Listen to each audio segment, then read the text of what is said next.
Hello students, let me start once again and just overview this chapter once again, and today's we discuss here about the land resources.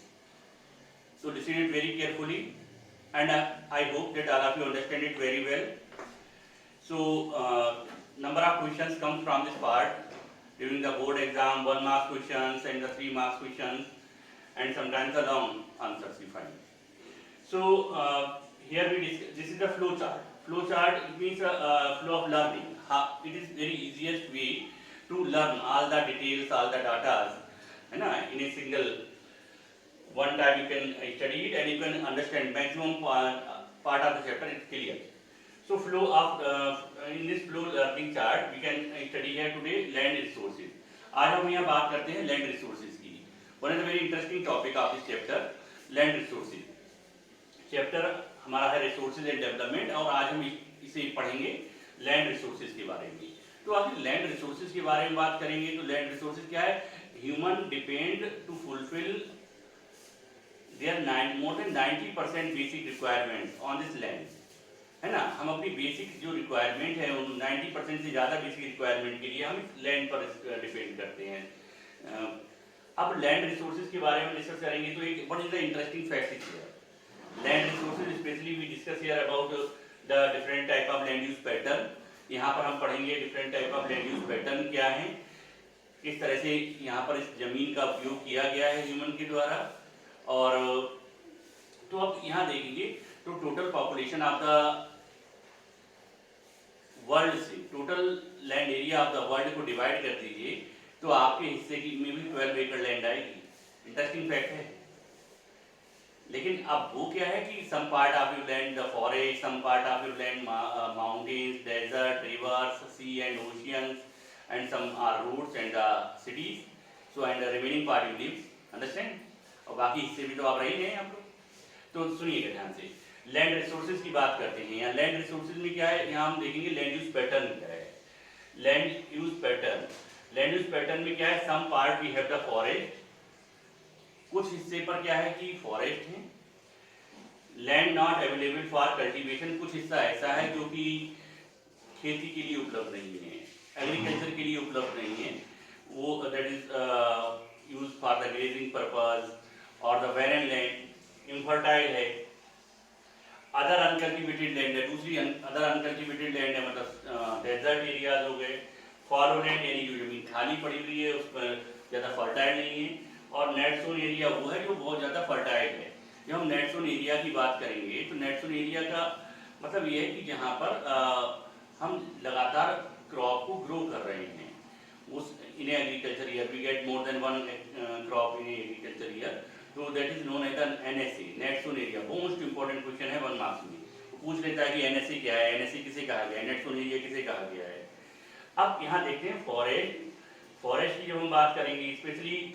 अब यहाँ देखिएगा कि जब हम India के concern में land की बात करते हैं तो India is the 7th largest country according to the land area. Bharat जो है वो वर्ल्ड का 7वां सबसे बड़ा देश है लैंड एरिया के अनुसार. और टोटल शेयरिंग में यानी लैंड एरिया जो वर्ल्ड में टोटल लैंड एरिया है उसमें हमारी जो शेयरिंग है वो 2.4% की है, 2.4% की. लेकिन इंडिया में देखेंगे, इंडिया में जब हम लैंड यूज पैटर्न देखेंगे तो यहाँ पर देखिएगा ऐसे, जब लैंड यूज पैटर्न इंडिया में देखेंगे तो सबसे पहले क्या है 27% पार्ट पर अप्रोक्सीमेटली क्या है 27% पार्ट पर हमारे पास 27% पार्ट पर प्लेट्यूज है. 27% पार्ट पर क्या है प्लेट्यूज. तो अब यहाँ 27% पार्ट पर आपके पास जो टोटल लैंड एरिया है इंडिया का उसका 27% वो क्या है प्लेट्यूज है. अब उसके बाद देखेंगे 43% पार्ट जो है हमारा वो क्या है प्लेन है. 43% पार्ट क्या है प्लेन, और 30% पार्ट पर माउंटेन्स है. 30% पार्ट पर माउंटेन्स है. इसके अलावा भी क्या है कि जो फॉरेस्ट एरिया है इंडिया में क्या है 22.3% पार्ट पर फॉरेस्ट एरिया है. लेकिन according to the demand of the population we require the 33% part of the land covered with forest. जिस तरह से हम हमारे पास जनसंख्या है उसके हिसाब से हमें इंडिया के टोटल लैंड एरिया का 33% पार्ट पर जंगलों की जरूरत है। अब land land use pattern is clear. Land use pattern मतलब अब यहाँ पर देखिएगा, often question comes in the exam में पूछ लिया जाता है।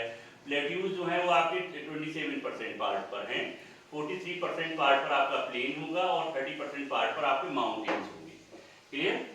अब लैंड रिसोर्सेज में जो हम बात करेंगे तो लैंड रिसोर्सेज जैसा कि मैंने भी बताया कि हम अपनी 90% से ज़्यादा बेसिक रिक्वायरमेंट्स के लिए हम इस अर्थ पर डिपेंड करते हैं। अब बेसिकली अर्थ को हम लैंड को हम यूज़ क्या करते हैं, एज ए सॉइल, जो सॉइल है, topmost layer of the earth that is known as soil. Topmost layer of the earth या upper most part of the earth is known as soil which we use for the purpose of agriculture. इसे हम agriculture के लिए use करते हैं, खेती के लिए यूज करते हैं, है ना। तो अब ये 3 to 4 फीट का जो एरिया है ऊपर का, पृथ्वी जो जमीन के ऊपरी हिस्सा जो 3 to 4 फीट है, take a long time in formation, approximately 400 to 500 years. इसे बनाने में एक लंबा समय लग जाता है, 400 से 500 साल लग जाते हैं। तो ये क्या है कि हम खेती के लिए, एग्रीकल्चर के लिए यूज करते हैं। लेकिन अब इसमें भी क्या है, यहाँ बहुत सारी प्रॉब्लम्स हो रही हैं। तो अब इसके बाद आगे देखते हैं, अभी मैं आगे इसके बारे में डिस्कस करूंगा। तो यहाँ देखिए क्लासिफिकेशन ऑफ सॉइल्स के बारे में बात की गई है।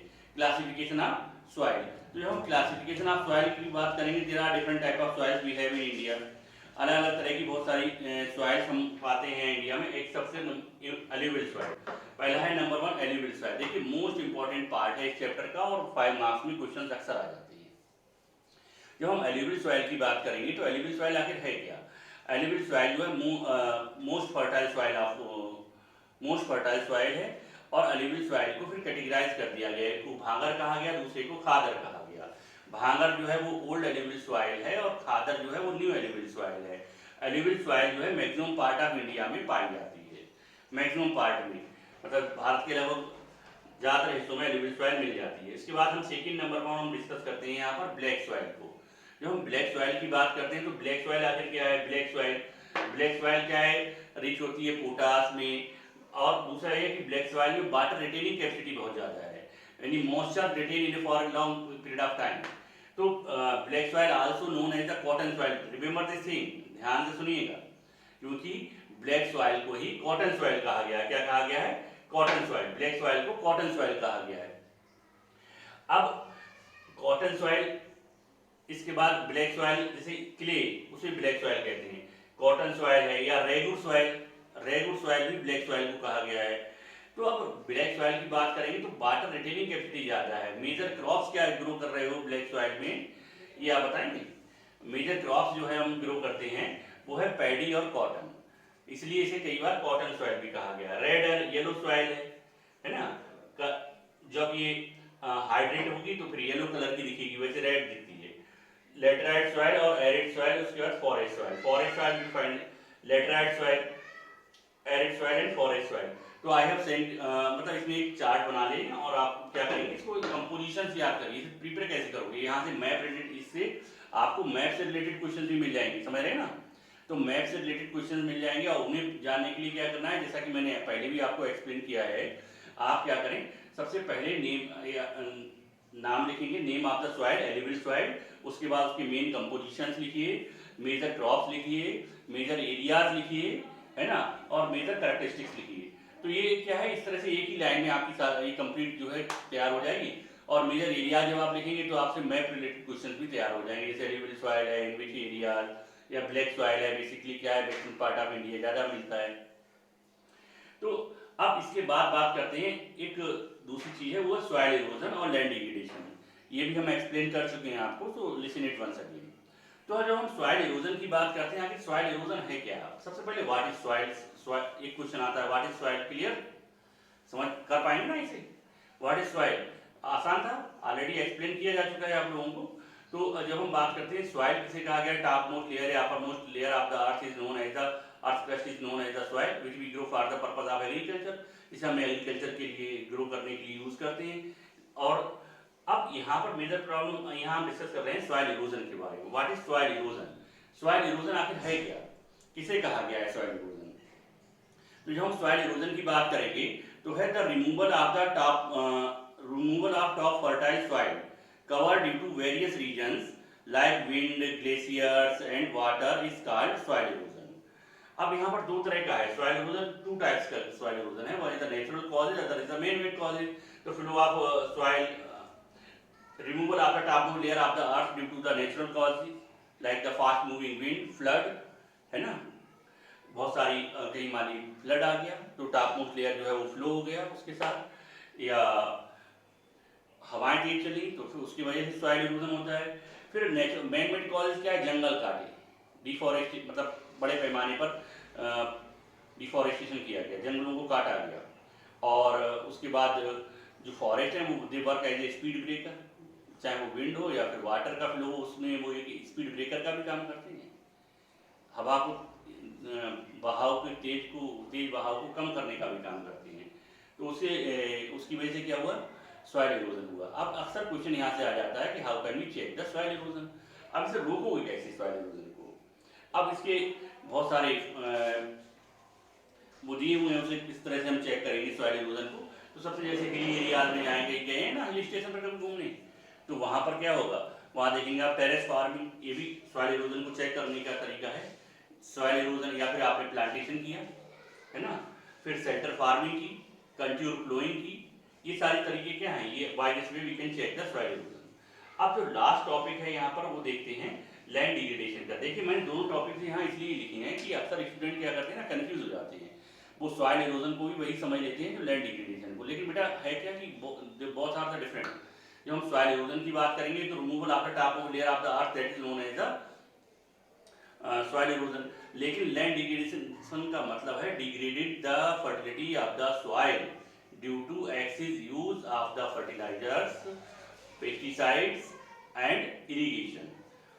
अब हुआ ये कि ग्रीन रेवोल्यूशन हुआ, और ग्रीन रेवोल्यूशन में क्या था कि फार्मर को इंक्रेज किया गया, ultra modern method of agriculture use करिए, और उसका रिजल्ट क्या रहा, रिजल्ट ये रहा कि जम के फर्टिलाइजर्स यूज किए गए, आर्टिफिशियल फर्टिलाइजर्स को जमकर यूज किया गया, पेस्टिसाइड्स को यूज किए गए, और रिजल्ट क्या रहा कि ड्रॉबैक सामने आने लगे हैं। पंजाब और हरियाणा इससे सफर कर रहे हैं, एक बड़ा हिस्सा जो है वो लैंड का इनफर्टाइल हो चुका है ना।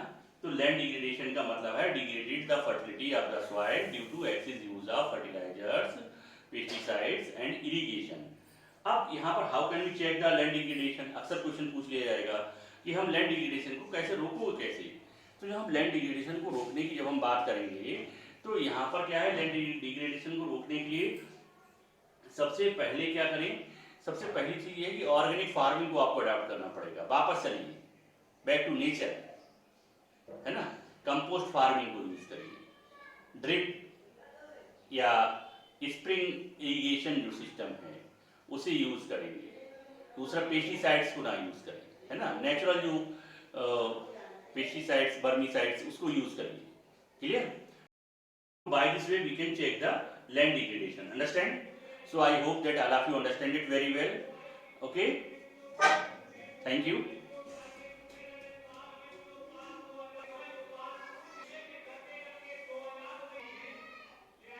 चालू हो गई वीडियो दोबारा।